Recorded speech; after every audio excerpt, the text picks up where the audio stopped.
And then sir, August 2025 sir. August pa, November, December, January, February, March, April, May, June. For 8 months, pinabayaan nyo na hindi gumagana yung camera. And you know that it's important, yung CCTV, for transparency and safety sake. Can it work both ways para hindi kayo mapagbintangan nagnakaw at hindi rin para protection na rin ng mga pasahero na dumadaan dyan sa Yes sir. X-ray machines nyo? Yes sir, to answer Eight po months. yes sir, to answer po yung question niyo po na 8 months po na walang CCTV po dun sa area na yun specifically. In the process nung once nung ano na po na yun nasira, in the process na po tayo ng procuring the new and upgraded Pero CCTV po sir, natin 8 sir. months. Grabe naman yan. Siguro 1 or 2 months. 3 months at the most. Sobra na yon. Pero 8 months? Yes sir, ano yun sad. Kung CCTV lang, pumunta ka lang dyan sa Shopee, makakuha ka eh. Totoo yan, magkano yun sa Shopee? Diba? 10,000, 20,000. Kumbaga, remedyo lang muna, di ba? For the meantime, para hindi magkaroon ng gap. Bumili muna kayo dyan sa Shopee, Lazada, o. Lagyan muna kayo ng CCTV. Philippine Ports Authority. Nandito pa yung mga taga-PPA. Okay. Naka-receive po kami ng complaint. Nandito ba yung complaint natin? Vicente. Mr. Vicente, where's Mr. Vicente? My complainant. Dumaan siya sa X-ray scanning. Baggage X-ray scanning. And nawalan siya ng malaking halaga ng pera di umano. At ang sinabi po ninyo, sira yung CCTV dahil kailangan i-upgrade. Pangalawang issue, napakamahal daw po ng terminal fee. Umpisan po natin doon sa nangyari po sa sa pagkawala ng gamit ng isang pasahero. How did it happen? Good morning. Good afternoon, Mr. Chair. PPA has conducted a preliminary investigation regarding the said missing belt bag, and I will discuss the findings of the said investigation, Mr. Chair. So first, PPA first inspected whether or not the passenger did indeed have a belt bag, and according to the CCTV cameras, there was a belt bag that was also placed on the X-ray conveyor for mandatory security screening. And during the security screening process, prohibited items consisting of a hammer and a screwdriver were detected inside the brown box. Okay. All right. And then after they were detected, the complainant was instructed to deposit the prohibited items at a designated depository before boarding. After retrieving the said belongings from the X-ray conveyor, the complainant inadvertently left his black belt bag and proceeded to the depository. Upon realizing that the belt bag was missing, the complainant immediately returned to the screening area where security personnel inspected the X-ray machine, rescanned his remaining baggage, and searched the immediate facility. However, the bag was no longer found. Upon checking CCTV footage, it confirmed that the complainant left the screening area without retrieving the belt bag. The footage likewise shows another passenger passing through the same area shortly thereafter. However, due to the camera angles, image limitations, and limitation and the similarity of bags carried by passengers, the footage does not conclusively establish that the passenger took the complainant's bags. Archived X-ray images of the complainant's belongings were subsequently recovered and examined. The images generally depict personal belongings and electronic devices. However, while the available X-ray images do not independently corroborate the complainant's subsequent claim that the bag contained approximately 140,000 to 115,000 in cash, the images likewise does not conclusively establish that no cash was present, as X-ray images are not designed to accurately identify or quantify currency contained inside the baggage. The investigation likewise documented material inconsistencies in the complainant's declarations regarding the amount of cash and valuables allegedly contained in the missing bags. The different statements made during the course of the incident reflected various amounts of cash ranging from 1,500 to 150,000 pesos, Mr. Chair.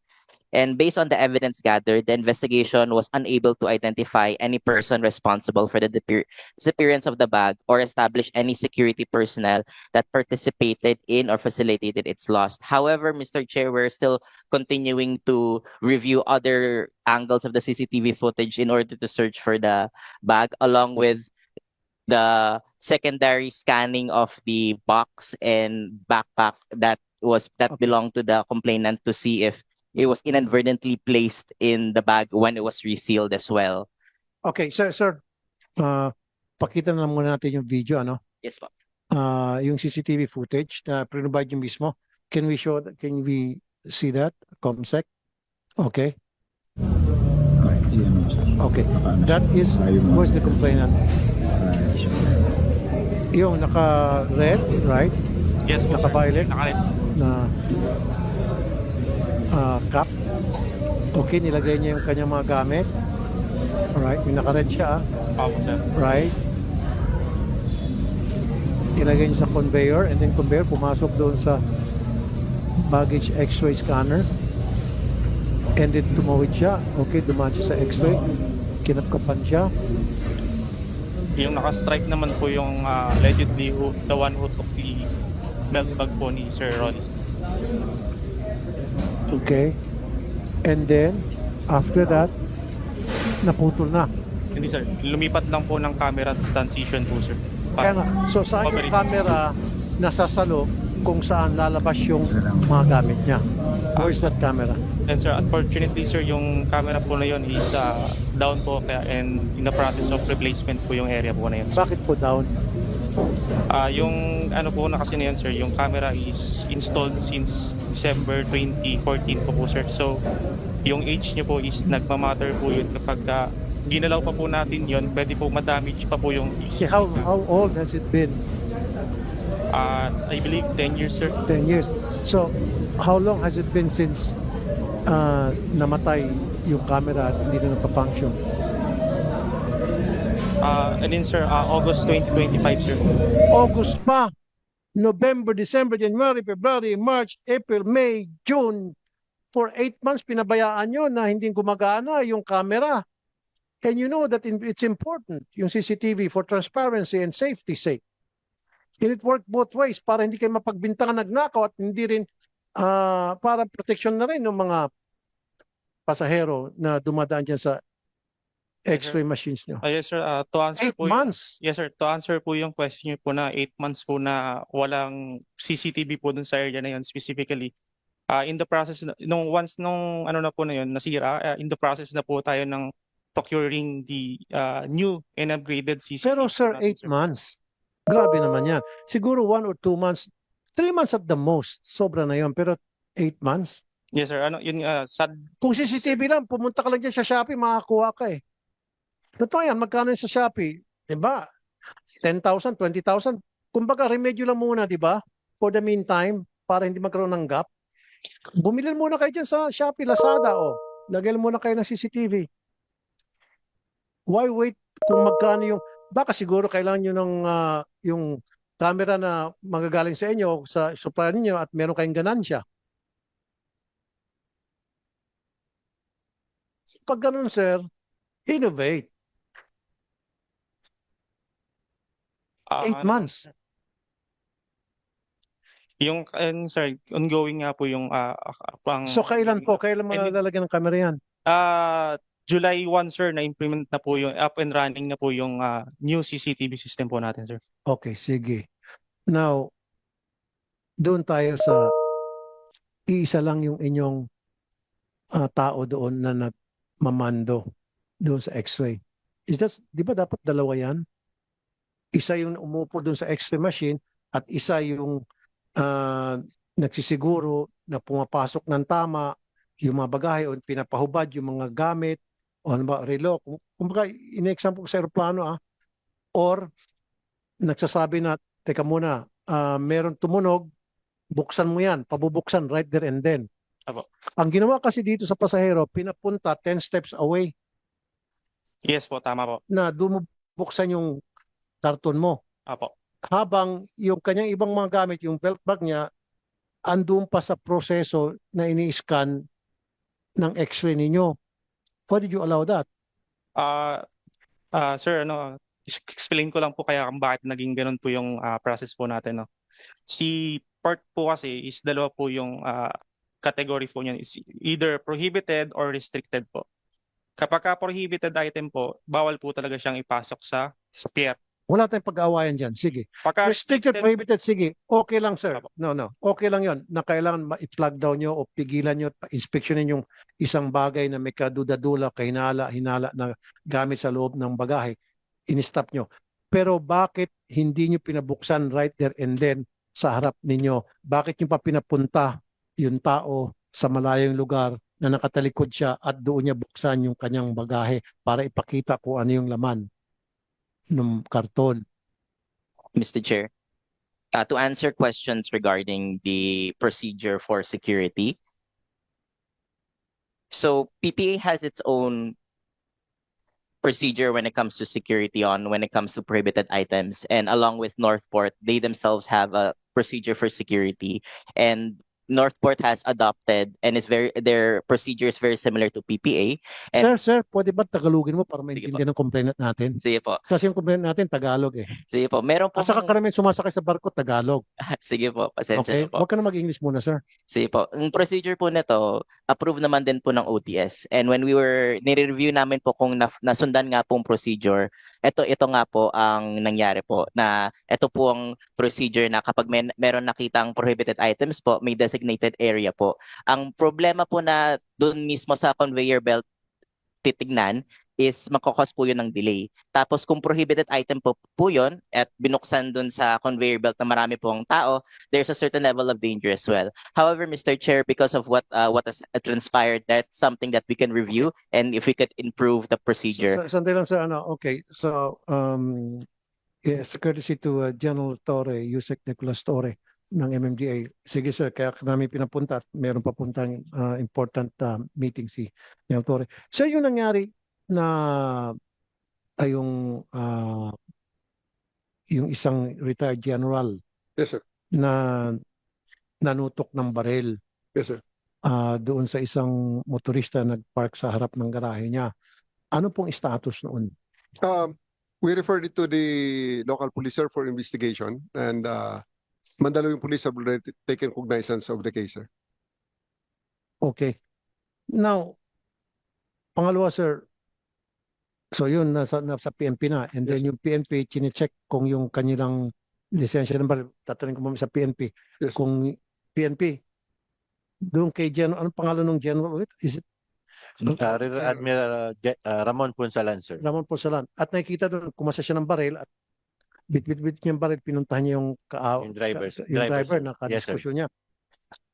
Chinek niyo na ba sa FEU kung yung ano yung mga baril na nakalisensya sa kanya para ipakansela natin yung mga baril niya na Yes, sir. yung firearm na yun na ginamit sa panunutok? Yes, sir. Nag-request na kami, sir, sa RCSU NCR. At then, initially, sir, wala pong LTAP, yung si General Punsalan, and wala rin po siyang firearms na So, recorded, sir. so ibig sabihin, yung baril na yon walang lisensya, whether LTAP or permit. Possible, sir. So, therefore, illegal yung firearms na yon. Yes, sir. Possible, sir. And we are case build up, sir, para doon sa illegal possession of firearms, sir. Okay, so kakasuhan niyo siya for illegal possession of firearm using that Video, sir. video footage na meron siyang bit-bit na baril at kumasa. Okay. Yes, sir. At pwede niyo po siya sampahan din ng kaso ng grave threat, Grave coercion po, sir. grave coercion. Po namin, sir, with our legal officers sa district, sir. And that case is being, Okay, we will Fine na. institute, sir, yung sa grave coercion, sir. Mas, sir, yung habang inantay namin, sir, yung complainant, sir, the driver. okay. Now, General Torre, yung sa rally kahapon, may mga bus na nakabalandra doon sa kalsada at hindi na makagalaw yung traffic. Wala bang paraan yung MMDA o resources na para hilain ito yung mga truck na yon para hindi na nag-cause ng traffic 5 oras, 6 na oras na stuck yung maraming motorista? Kahapon po, sir, ay anong isang araw, sir, nung first day, sir, kami ay nag-conduct na talaga, sir, ng towing doon, sir.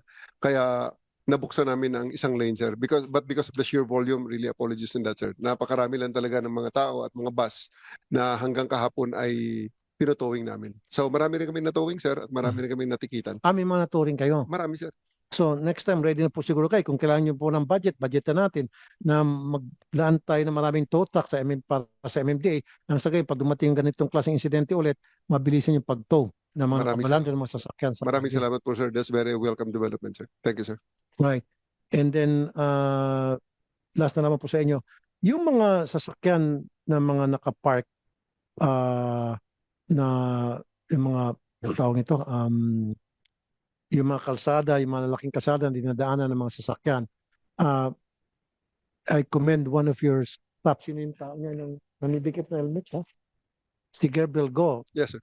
Sabi mo sa kanya, continue yung ginagawa niya na Yes, sir. nagkakaroon siya ng clearing operation na yung mga nagpa-park sa mga tabi-tabi na nakakaharang at nakaka-cause ng traffic. So he must continue doing that. Yes, sir. Maraming salamat sa suporta, sir. Yeah, pero dapat wag siyang selective. Opo, sir. Wag lang doon sa mga lugar ng mga mahirap, pati doon sa lugar ng mga mayaman, sa mga village-village diyan, mag-tow rin. The last time, sir, may sports car na sir, nakuha at may Very good. kotse rin, sir, ng artista rin, sir, mga artista rin, sir. May mga Kahit kasama na rin, artista sir. siya, anong pakialam natin? Yes, sir. Para patas. May Lamborghini, sir, last time na nakuha, sir. Okay lang. Ferrari, Yes, sir. Lamborghini, pag nagreklamo, sumbong niyo sa akin. Yes, sir. Para makita ng taong bayan na patas tayo. Maraming salamat. sa Magandang suporta, ginagawa ni Mr. Gabriel Go and Yes, sir. I commend him for doing that. sir. Thank you, sir. Thank you, General Torre. Okay na. Sir, maraming salamat po, sir. Thank you for coming, General Torre, sir. Maraming salamat po, sir. Thank you po. Iwanan ko si Attorney Nunez, sir, at saka si AGM Vargas for any other questions regarding MMDA, sir. Nakita ko kanina yung video, medyo ibang topic. May kamukha ka pala. Meron, sir. Akala ko, pagpasok ka niya, akala ko ikaw yun. Ay, si General Torre pala. Joke yun. Ikaw mismo sabi, kamukha mo, sir.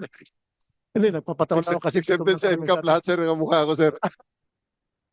Accepted sa NCAP, sir, lahat ng kamukha ko. But anyway, General Thank you, Torre, you're doing a Thank you, good sir. job sa MMDA. Maraming salamat po, sir. Thank you, General Yes, sir. Torre, sir.